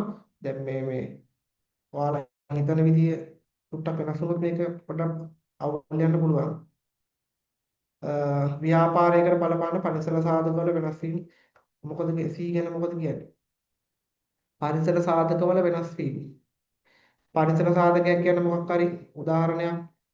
පරිසර සාධකයක් වෙනස් වුණොත් ඒක මූල්‍ය වාර්තාව වෙනස් වෙන්න පුළුවන් දහනවා. පරිසර සාධකයක් වෙනස් වුණොත් මූල්‍ය වාර්තාව වෙනස් වෙන්න පුළුවන් දහනවා. මොකද කියන්නේ? පරිසර සාධක වෙනස් වුණොත් මූල්‍ය වාර්තාව වෙනස් වෙන්න පුළුවන්ද? ඕන තරම් වෙනස් වෙන්න පුළුවන්. මම නිකන් උදාහරණයක් කියන්නම්.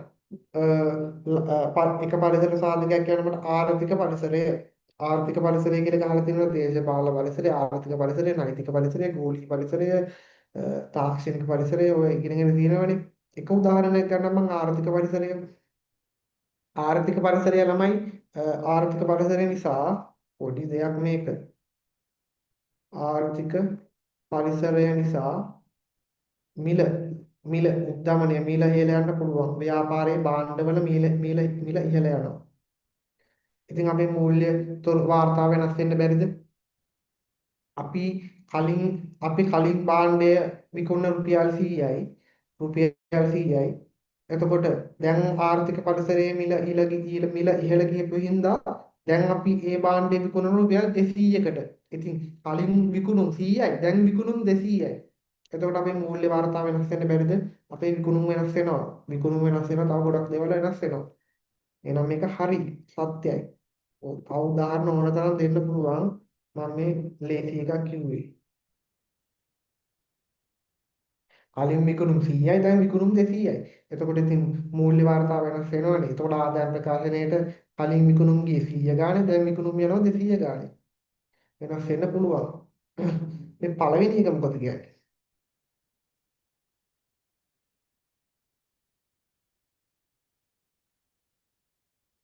පළවෙනි එක ඒ අනිත් තුන අවුලක් නැහැ. ළමයි වෙන එක ලාභ අරමුණින් පවත්වාගෙන යනු ලබන සෑම ව්‍යාපාරයක්ම ගිණුම් කරන ප්‍රමිත මත පදනම්ව මූල්‍ය ප්‍රකාශන පිළියෙල කළ යුතුයලු. ලාභ අරමුණින් පවත්වාගෙන යනු ලබන සෑම ව්‍යාපාරයක්ම ගිණුම් කරන ප්‍රමිත මත පදනම්. මොකද කියන්නේ?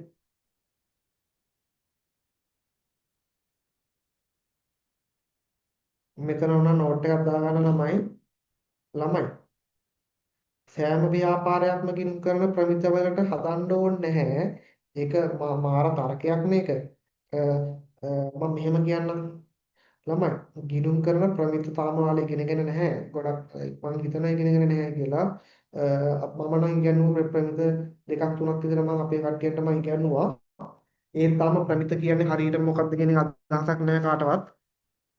අ, අද වර්තමානයේ ළමයි මූල්‍ය ගිණුම්කරණය තනිකර මේ මූල්‍ය ගිණුම්කරණය තනිකර හැන්ඩල් වෙන්නේ මේ ප්‍රමිත වලින්. මේ තනිකර මේ ලොක්කා මූල්‍ය ගිණුම්කරණයේ ලොක්කා මේ වර්තමානයේ කවුද? ගිණුම් කරන ප්‍රමිත ළමයි. එතකොට මෙන්න මෙහෙම දෙයක් කියනවා. 2007 අංක 7 දරන අංක 7 දරන සමාගම් පන්තිෙන් කියනවා අහලා ඇති. සියලුම සමාගම් සියලුම සමාගම් ගිණුම් දැමීම අනිවාර්යයි. ගිණුම් දැමීම අනිවාර්යයි.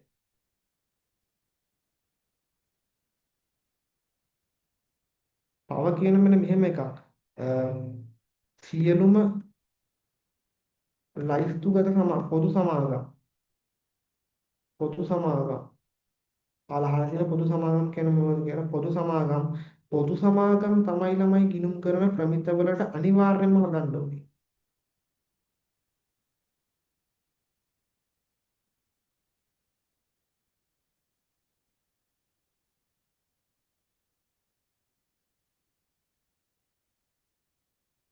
සියලුම සීමා සහිත පොදු සමාගම් තමයි ළමයි අනිවාර්යයෙන්ම ප්‍රමිතවලට අනිවාර්යයෙන්ම හදන්න.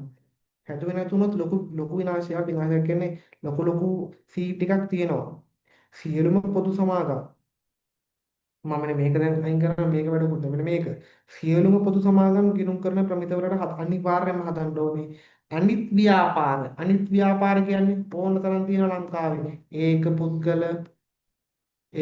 පුද්ගල ව්‍යාපාර ඉන්නවා, පෞල් ව්‍යාපාර ඉන්නවා, තව නිකන් අර පෞද්ගලික සමාගම් ඉන්නවා, වෙළඳ ලාභ අරමුණු කර නොගත් ඉන්නවා, ලාභ අරමුණු කර නොගත් ව්‍යාපාර ඉන්නවා.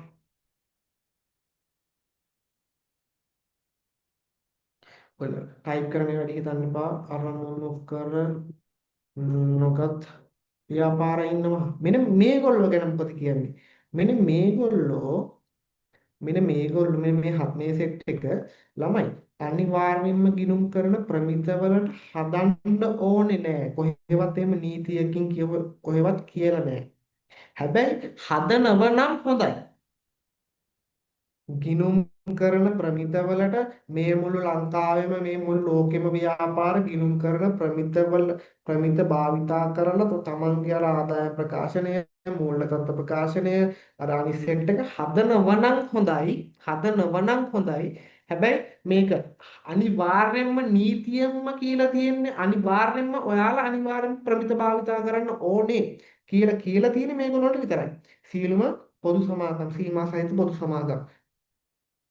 පොදු සමාගම් කියන්නේ ඔයාලා දන්න ඔය ෂෙයා මාකට් එකේ ඉන්න සෙට් එක ෂෙයා මාකට් සෙට් එක ෂෙයා මාකට් එකේ ඉන්නවනේ සෙට් එකක් කවුද ෂෙයා මාකට් එකේ ඩයලොග් ආසියාටා නිකන් මම මේ නිකන් කියන්නේ හරියද ආසියාටා අබාන්ස් PLC සරලව කිව්වොත් ළමයි ඔයාලා දැකලා තියෙනවද අර PLC කියලා ගහලා තියෙන PLC ව්‍යාපාර තමයි අනිවාර්යෙන් ප්‍රමිතවලට හදන්න ඕනේ. ප්‍රයිවට් ලිමිටඩ් ඕනේ නැහැ. අර දැකලා තියෙන PVT LTD කියලා ගහලා තියෙන කඩවල වල බෝඩ් වල ඒ ප්‍රයිවට් ලිමිටඩ් පෞද්ගලික සමාගම්. ඒගොල්ලෝ හදන්න ඕනේ නැහැ. හදනවා නම් හොඳයි. ඒක කිසි ප්‍රශ්නයක් නැහැ. මරු හදනවා නම් මරු. හැබැයි නීතියෙන් අනිවාර්ය නැහැ. නීතියෙන් අනිවාර්ය කාටද? පොදු සමාගම් වලට. එහෙනම් උත්තරේ වැරදි. ඒ ලාභ අරමුණේ පවත්වාගෙන ලබන සෑම ව්‍යාපාරයක්ම ගිණුම් කරන ප්‍රමිතවලට හදන්න ඕන කියලා නීතියක් නැහැ. හැබැයි හදනවා නම් හොඳයි. නීතියක් නැත. එහෙනම් මේක අසත්‍යයි. මේක අසත්‍යයි. ඒක පපුර දාන්නම් මම.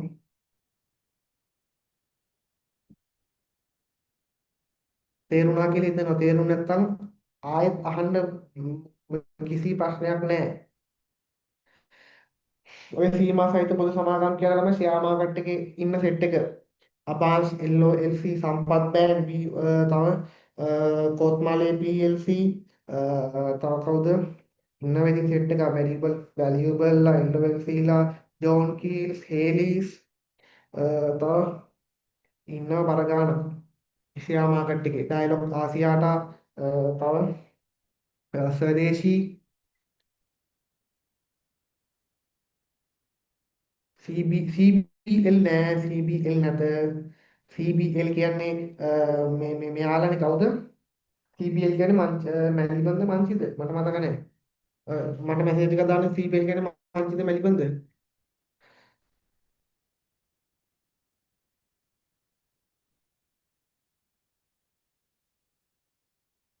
Munchee private limited Munchee PBT LTD ඔන්න බලන්න කියලා Google අද Google එකේ ගහලා බලන්න මංචි කියන්නේ ප්‍රයිවට් ලිමිටඩ් මැලිබන් කියන්නේ ප්‍රයිවට් ලිමිටඩ් PBT LTD ඔය පොදු සමාගම් කියන්නේ පබ් PLC කියලා. පොදු සමාගම් වල තියෙන නම PLC කියලා.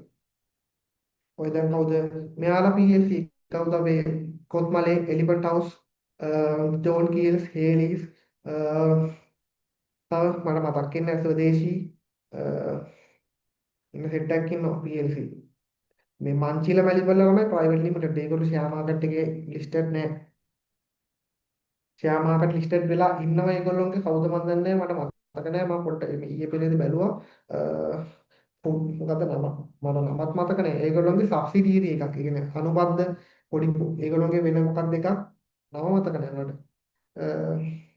ෆුඩ් බෙවරේජ් PLC ද මොකක්ද එකක් ඒක අයිති මේ මංචිට හරි මැලිබන්ට හරි තමයි ඒ වුණාට මංචි මැලිබන් කියන්නේ ප්‍රයිවට් ලිමිටඩ් එතකොට ඒගොල්ලෝ අනිවාර්යෙන් ප්‍රමිත භාවිතා කරන්න ඕනේ ආදායම් ප්‍රකාශනය හදනකොට මූල්‍ය තත්ත්වය හදනකොට හිමි අනිසෙට් එක හදනකොට ප්‍රමිත වලට අනුකූලව හදන්න නීතිය අනිවාර්ය නැහැ. හැබැයි හදනවා නම් මරුවා හදනවා නම් හොඳයි. ඒක තේරුණා කියලා හිතනවා. අනේ වගේ ප්‍රශ්න තියෙනවා නම් ඕන තරම් අහන්න උත්තර තියෙනවා. හරි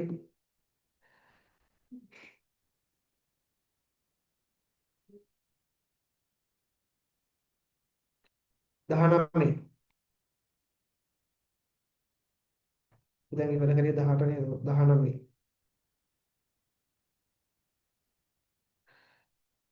පහත දැක්කෙන ප්‍රකාශ ආයතනික මූල්‍ය ගිණුම්කරණයේ මූලික පරමාර්ථය උත්තරේ දීලා දාන්න ළමයි දැන් මෙන්න මේක පහ නේද බාහිර ඇල්මැති පාර්ශවයන් මම කිව්වා බාහිර කිව්වත් හරි ඒක දෙකම තියෙනවා බාහිර කිව්වත් හරි ඇල්මැති පාර්ශවයන් දෙක ඒක දෙකම තියෙනවා ළමයි ඒක තමයි උත්තරේ වෙන ප්‍රශ්න නැහැනේ මේ පළවෙනි උත්තරේ කාට හරි හිතෙන්න පුළුවන් හරි කියලා නෛතික මේ නෛතික අවශ්‍යතා සපුරාලීම කියන එක මේ මෙතන තියෙනවා තිබ්බට ඒක මොකක් නෙවෙයිද මූලිකම අරමුණ නෙවෙයි මූලිකම අරමුණ නෙවෙයි ඒක දැන් මම මේ කියන්නේ තේරෙනවා කියලා හිතනවා හරිනේ හරි වෙනම් 20 ආයතනයක කළමනාකරණ ගිණුම්කරණය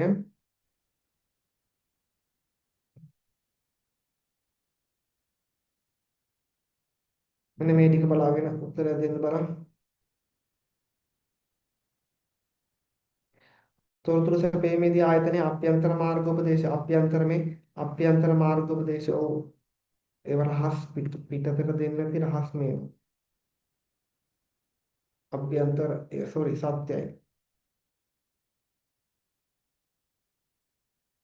ආයතනයේ මූල්‍ය සහ මූල්‍ය නොවන තොරතුරු. හරි නේද? මූල්‍ය සහ මූල්‍ය නොවන සත්‍යයි.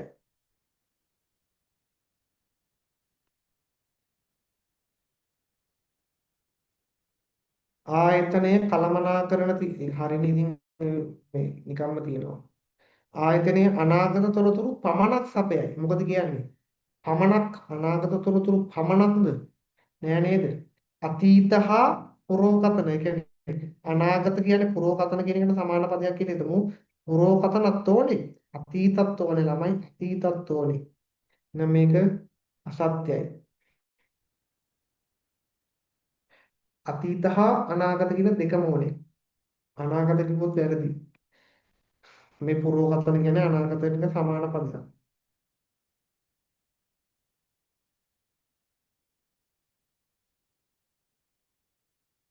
විස්ස ඊට පස්සේ 21 ආයතනයක ගිණුම්කරණයේ මූලික පරමාර්ථය. ගිණුම්කරණයේ මූලික පරමාර්ථය. දැන් ඉතින් මේව දන්නවා. මෙන්න මේක නේද උත්තරේ. උත්තරේ 3.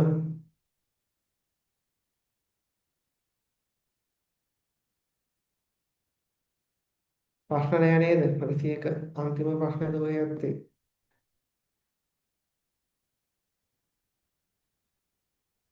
1995 මේක ළමයි මට මතක විදිහට මේක 2012 A level හරි ඊට කලින්ද මන්ද 1995 අංක 15 වන ගිණුම් කරපුවා මේ තියෙන උත්තර දෙක මේ තියෙන ෂෝට් නෝට් එක 1995 අංක 15 දාන ශ්‍රී ලංකා ගිණුම් කරන හා විගණන ප්‍රමිත පනතයටතේ පිහිටු වැඩි ව්‍යවස්ථාපිත ආයතන දෙක මේ තියෙන එක ආයතනයක් ශ්‍රී ලංකා ප්‍රමිත කමිටුව මේවා ළමයි මම ප්‍රමිත වලත් ආය ගන්නනවා මේක පළවෙනි පාඩමට සම්බන්ධයක් නැත්තේ නැහැ ඊට වඩා සම්බන්ධයක් ප්‍රමිත වලට තියෙනවා එතකොට මම එදාට කරන දවසට මම මේක ආයෙත් කියලා දෙන්නම් දැන් තේරෙන්නේ නැහැ මේක මොකක්ද කියලා මේව ලොකු කතාවක් මේක ප්‍රමිත මෙතන ව්‍යවස්ථාපිත ආයතන දෙක ශ්‍රී ලංකා ගිණුම් කරන ප්‍රමිත කමිටුවයි ශ්‍රී ලංකා ගිණුම් කරන හා විගණන සමීක්ෂණ මණ්ඩලයයි මෙතන කෙටි නාමය SLAASMB දැකලා මේක දැක රාජ්‍ය ලාංඡන නම් දැකලා ඇති මේක දැකලා නැතුව ඇති SLAASMB Sri Lanka accounting and auditing standard monitoring board එක. එහෙනම් මේක තමයි උත්තරේ 1995 අංක 15 දරන ශ්‍රී ලංකා ගිණුම් කරන විහා විජන ප්‍රමුඛ පනතයට ස්ථාපිත ආයතන දෙක. එහෙනම් මෙන්න මේ දෙක ලියන්න තියෙනවා. මේක මම ආයේ පස්සේ කාලෙක කියලා දෙන්නම් ප්‍රමිත කරන කාලෙක මම කියලා දෙන්නම්.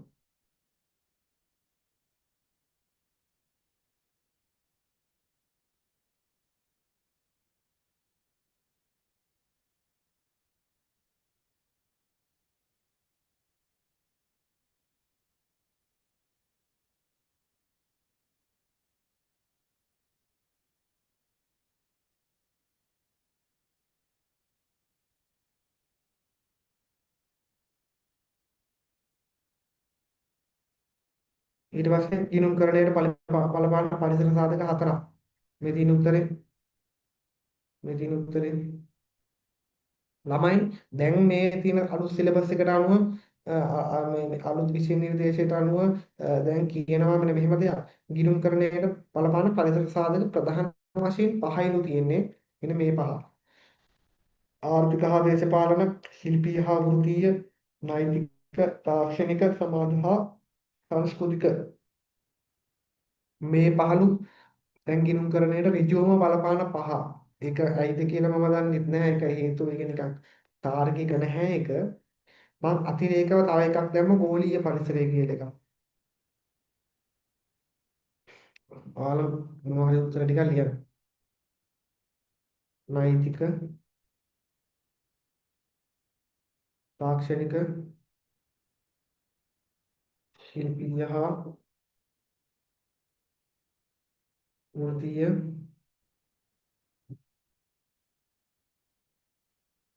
සහ දේශපාලන. ඔයාලා කැමති ටිකක් ලියගන්න. දැන් නිකන් ඔළුවේ තියාගන්න මේක තමයි ගිණුම් කරන මේ ගිණුම් කරණයට බලපාන ප්‍රධාන පරිසර සාධක පහ. ප්‍රධාන පරිසර සාධක පහ මේක.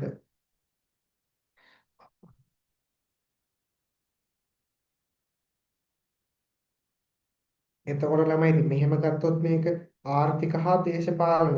ඉතින් ආර්ථික කියන්නේ වෙන පරිසරයක්, දේශපාලන කියන්නේ වෙන පරිසරයක්. එතකොට මෙතන දෙකක් තියෙනවා. එතකොට මෙතන හයක් මේක දෙකකට ගැඩුවොත් පරිසර සාධක හයක් එනවා. ඇයිද කියලා මම දන්නේ නැහැ මේක.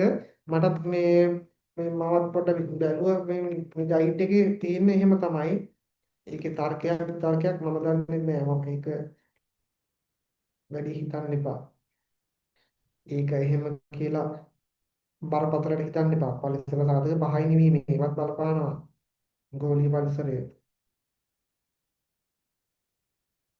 හරිද? ගයිඩ් එකේ තියෙන හින්දා මට නොකිය බැරි වුණා. හරි 23 මේක හරි 24.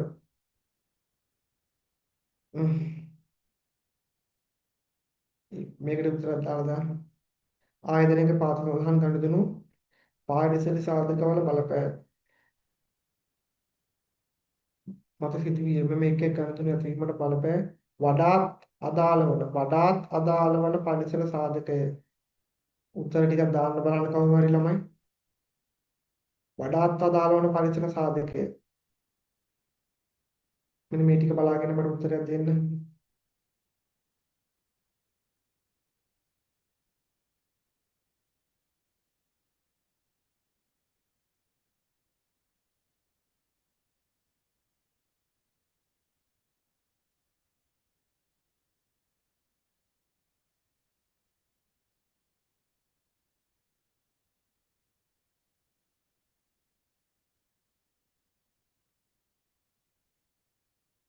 මම මේ ආර්ථික කියන එක වෙනම කඩන්නම් දේශපාලන එකත් වෙනම කඩන්නම් නැත්නම් මේක හරීම විකාරයක් වෙනවා.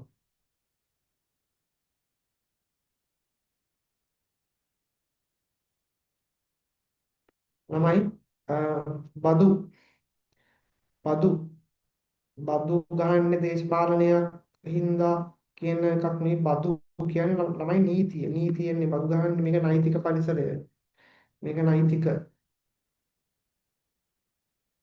බදු වලට පණක් තියෙනව නේද මේ වැට් එකට කියන බදු එන්නේ ළමයි නීතිමය පණක් වලින් තමයි බදු එන්නේ 1965 අර පනතෙන් එන බද්දක් තියෙනවා මේ පනතෙන් එන බදු තියෙනවා ඒ පනත් වලින් එන ළමයි නීතියෙන් එන්නේ මේ පාර්ලිමේන්තුවේ මේ වෙලා ඒ කියන්නේ නීතියට අනුව තමයි බදු හැදෙන්නේ දේශපාලනයෙන් තමයි ගහන්නේ ඒගොල්ලොන්ගේ තීරණ තමයි එනකොට මේක බදු කියන එක නීතිමය පරිසරය නෛතික අනපනතක් ඒක ලෝකාර්ථික අර්බුදය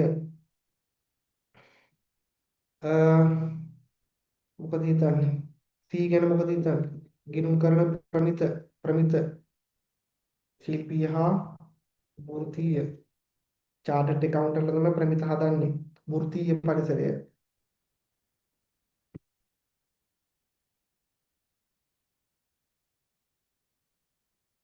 විවිධ ගිණුම් කරන ආයතන විසින් ගිණුම් කරන ආයතන විසින් කාලානුරූපීව ගිණුම් කරන ප්‍රමිත සංවර්ධනය කිරීම තමයි ලංකාවේ ගිණුම් කරන ප්‍රමිත හදන්නේ කවුද ලංකාවේ ශ්‍රී ලංකාවේ ගිණුම් කරන ප්‍රමිත හදන්නේ කවුද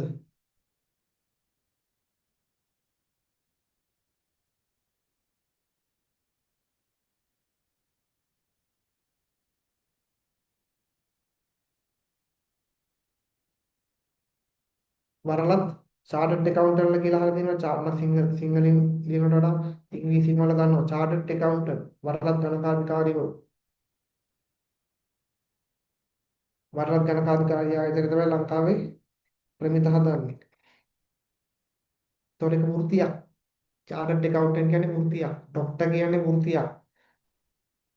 ඉංජිනේරු කියන්නේ වෘත්තියක්. එතකොට ඒක මොකද්ද? ශිල්පීය හා වෘත්තීය පරිසරය.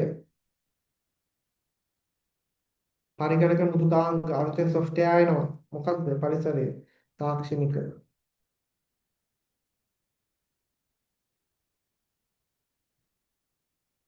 දැන් අලුත් ඒවා තියෙනවා ළමයි.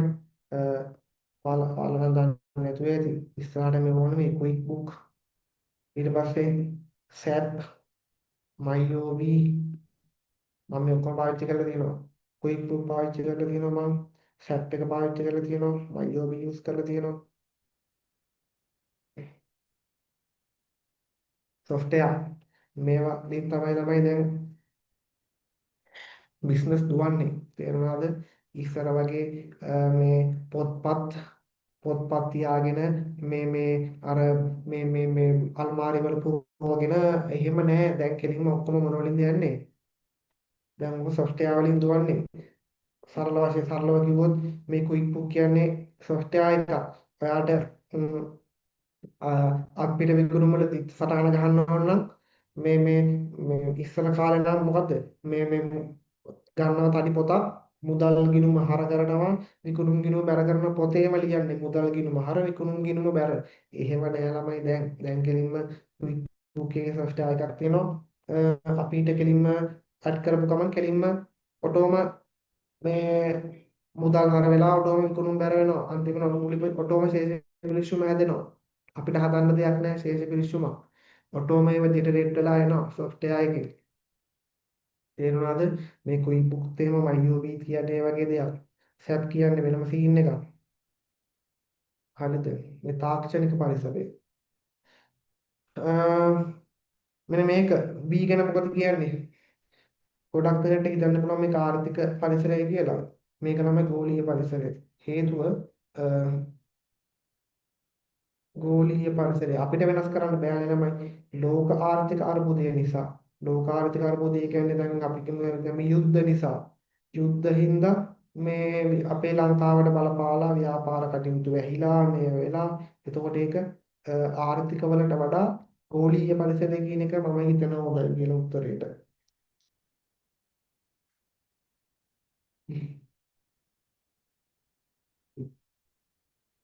හැබැයි මමත් එකඟයි ආර්ථික පරිසරය කියන එක නිවැරදි චූටි නිවැරදි භාවයක් තියෙනවා. ඒනොට මම මේක මාකින් ස්කීම් එකේ පවා තිබ්බේ මට මතක විදිහට ගෝලීය පරිසරය. ඉතින් මට කරන්න දෙයක්වත් නැහැ එහෙම වෙන්නේ. එහෙම වෙන්නේ කියන්නේ එහෙම නෙවෙයි මම කියන්නේ. ආර්ථික පරිසරයෙන් පොඩි බල උත්තරයකට එන්න පුළුවන් මේ ප්‍රතිසම්භාවිතාවක් තියෙනවා. එතකොට මේ ඒකට උනත් දේශපාලන කියන එකත් 100ට ප්‍රතිශතයක් ගෑවෙනවා ළමයි. ඒක මෙහෙම ගෑවෙනවා. හැබැයි හොඳම උත්තරේ නෛතික. මේ ගෝලීය ආර්ථිකත් හරි. හැබැයි ඉතින් හොඳම උත්තරේ ගෝලීයේදී. අනිත් දෙක නම් ප්‍රශ්නයක් නැහැ. අනිත් දෙක උත්තරේ වෙනස් වෙන්න විදියක් නැහැ. ඊට පස්සේ අන්තිම ප්‍රශ්නේ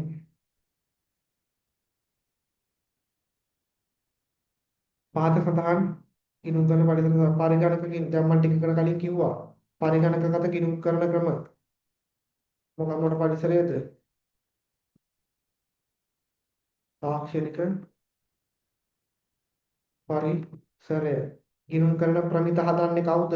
ලංකාවේ ප්‍රමිත හදන්නේ කවුද? චාර්ටර්ඩ් ඇකවුන්ටන්ට්ලා. එතකොට ඒක වෘත්තීය පරිසරයක්. ශිල්පීය හා වෘත්තීය.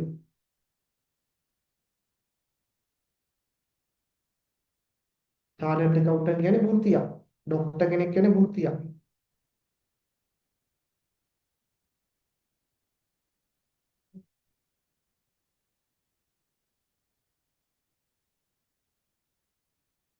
බදු ප්‍රතිපත්ති. බදු ප්‍රතිපත්ති. මොකද හිතන්නේ එතන? දේශපාලනද නෛතිකද? අනපනත්